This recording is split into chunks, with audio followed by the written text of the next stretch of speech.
Говорит Москва. 22 часа. Televīzijā laika skaitīšana sākas uz jumta. Noskaidrosim, kā tad tas īsti notiek.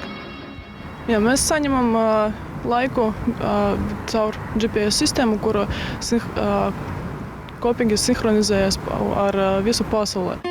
Uztvērēja signālu pa vadiem novada uz galveno laika serveri, kurš rāda universālo jeb Greenwichas laiku, un tālāk no servera tas nonāk attiecīgajā TV kanālā.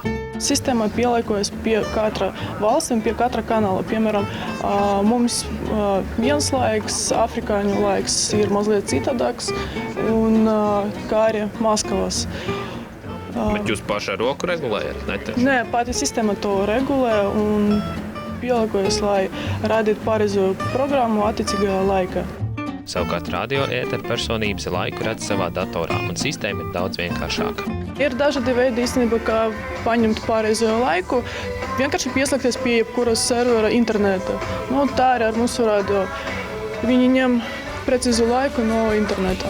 Laimīgie gan laika neskaita, bet ja nu ir vēl to sāk darīt, tad iespējas noregulēt savu pulksteni ir gana plašas. Ēris Palkaneksons, Polītis, Vestabū.